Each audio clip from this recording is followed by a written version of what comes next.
أهلا بكم مجددا في ملخصات الأفلام.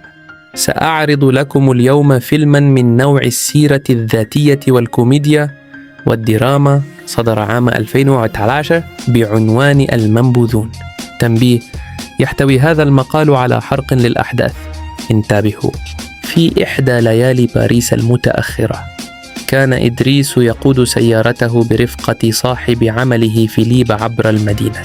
عندما مل إدريس من الانتظار في زحام المرور، تجاوز السرعة المحددة وبدأ القيادة بسرعة كبيرة، متفاديا السيارات الأخرى وغير مكترث بإشارات المرور. هذا يدفع الشرطة لملاحقته، ويراهن إدريس ب100 يورو على قدرته على الإفلات منهم. ولكن بعد مرورهم أسفل جسر، لحقت بهم الشرطة بنصب كمين لهم من الجانبين.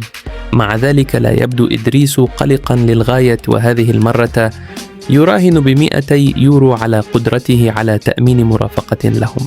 تجبره الشرطة على النزول من السيارة، فيبدأ بالتصرف بانفعال ويتصرف بغضب، ويخبرهم أن فيليب لا يستطيع الحركة وأنه سينقله إلى المستشفى. وجد الضباط دليلا على ذلك عندما عثروا على الكرسي المتحرك في الشاحنة، وعندما اقتربوا من فيليب فرأوه يتشنج، وهو تمثيل أيضا. ولأنها حالة طارئة، سامح رجال الشرطة إدريس على تجاوزه السرعة المحددة، وعرضوا مرافقته في طريقه إلى المستشفى. احتفالا بفوزه بالرهان، شغل إدريس أغنية سبتمبر لفرقة إيرث وايند أند فاير، وعندما وصلوا إلى وجهتهم دخن سيجارة مع فيليب فور مغادرة رجال الشرطة. يعد إدريس بأنه سيتولى الأمر ويقودهم بعيدا قبل أن يتمكن طاقم المستشفى من العثور عليهم. بدأت هذه الصداقة منذ عدة أشهر.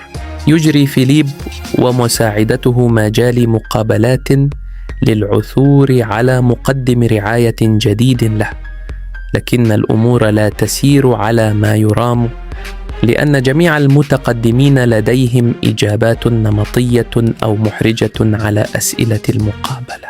لكنهم فوجئوا فجأة بدخول إدريس غاضبا، متجاهلا حقيقة أن دوره لم يحن بعد، لأنه يريد فقط توقيع بعض الأوراق التي تنص على عدم توظيفه حتى يتمكن من الحصول على إعانات البطالة. كان صريحا وفظا بعض الشيء، حتى أنه حاول مغازلة مغالي، لكن فيليب وجده مسليا وطلب منه العودة في اليوم التالي للحصول على أوراقه الموقعة. يعود إدريس إلى منزله في حي متواضع، ويحاول الاستحمام بينما يزعجه جميع إخوته الصغار، ولا يتمكن من إنجازه في الوقت المناسب إلا بفضل أخته مينا التي تكبرهم سنا وتتحمل مسؤولية أكبر. وبينما ينتظر وصول والدتهم، ينظر من النافذة ويلاحظ أخاه آدم يخرج من سيارة مشبوهة. عندما يدخل الصبي الشقة، يقول إنه كان في المدرسة ويغادر بعد أخذ حقيبته، مما يزيد من يقين إدريس بأنه يخطط لشيء ما. في المساء وصلت والدته فأهداها بيضة فابرجيها سرقها، وأخبرها أنه كان مسافرا في إجازة عندما سألته. لم تكن سعيدة برؤيته، لأنه اختفى لمدة 6 أشهر ولم يتصل بها أبدا، والآن ظهر فجأة وكأن منزلها فندق. ولأنها سئمت تماما من أكاذيبه ولديها أطفال آخرون عليها رعايتهم، طردته من المنزل وأمرته بعدم العودة. قضى إدريس الليلة يدخن ويتناول بعض الوجبات الخفيفة مع بعض أصدقاء الحي.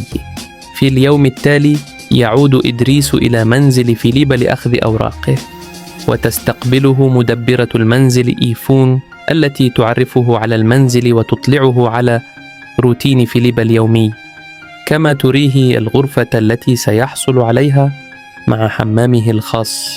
لم يستطع إدريس منع نفسه من التحديق في حوض الاستحمام قبل أن يجر لمقابلة فيليب الذي يعرض عليه ورقة موقعة بالإضافة إلى فرصة عمل. يقبل إدريس فترة التجربة لمدة شهر، ويراهنه فيليب أنه لن يصمد 2 أسبوع، بعد أن أحضر أغراضه إلى غرفته، علمه إدريس كيفية الاعتناء بفيليب. عليه أن يتعلم كيفية تحفيز ساقيه، وكيفية وضعه على الكرسي المتحرك، وكيفية مساعدته على الاستحمام وتغيير ملابسه. يصبح الوضع محرجا عندما يكتشف إدريس أنه يجب عليه أن يلبسه جوارب طويلة، بل وحتى تنظيف مؤخرته بعد استخدام فيليب للحمام. ولكن مهما اشتكى وقال إنه لن يقوم بهذه الأعمال المنزلية، ينتهي به الأمر بقبولها كجزء من وظيفته. في وقت لاحق من المساء، بينما كان يستمتع بتناول وجبة خفيفة على السطح، قاطعته ابنة فيليب إليسا وصديقها باستيان، اللذان كانا يبحثان عن مكان خاص لممارسة الجنس، فطردهما بعد ذلك. يرفض مشاركة بيرة سرعان ما يعتاد إدريس على الروتين اليومي مع فيليب، حتى وإن ارتكب في البداية بعض الأخطاء التي يتعلم منها، مثل إعطاء الهاتف لفيليب بدلا من وضعه على أذنه، أو نسيان جهاز مراقبة الطفل أثناء الاستحمام.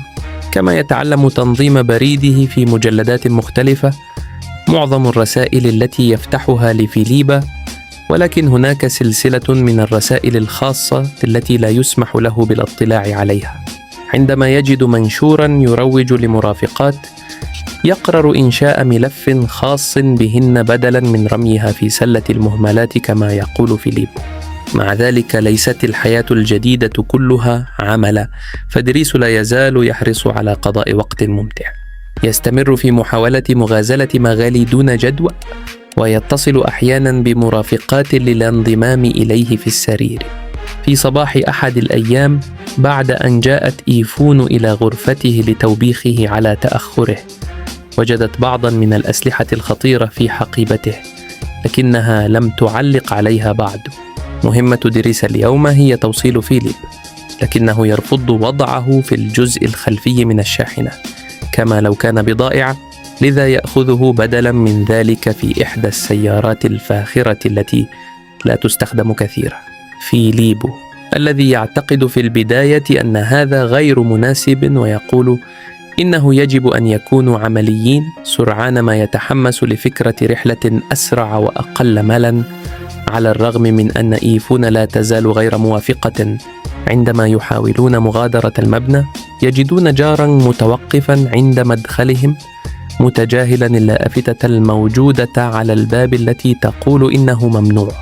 لم يضيع إدريس أي وقت، وانقض على الرجل وأمسكه من قميصه من الأمام، وهدده حتى يحرك السيارة. أعجب فيليب بتصرفاته، لكن إيفون كعادتها لم توافق. ذهب الاثنان إلى متحف، حيث كان فيليب يخطط لشراء لوحة فنية اعتبرها إدريس لا تستحق ثمنها، لأنها مجرد بقعة حمراء على القماش. بعد ذلك التقى فيليب بأحد أقاربه الذي أخبره أن الجميع قلقون بشأن إدريس لأنه قد يكون عنيفا. اكتشف أيضا أن لديه سجلا جنائيا، لكن فيليب لا يكترث. إنه يقدر إدريس لأنه لا يشفق عليه ولا يمانع المزاح معه.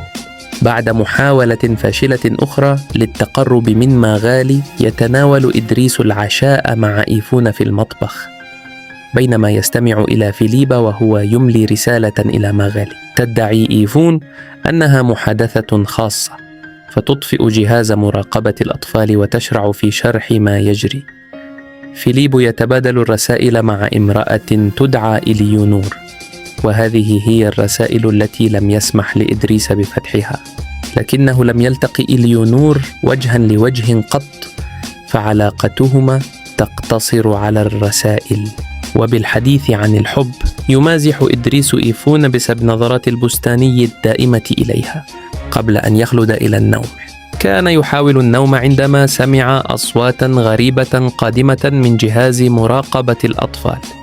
فيليب يعاني من صعوبة في التنفس، ولأنه لم يستطع تجاهله رغم محاولاته، ذهب إدريس إلى غرفته وساعده بلطف على تجاوز النوبة بكلمات مطمئنة وقطعة قماش مبللة لمسح وجهه.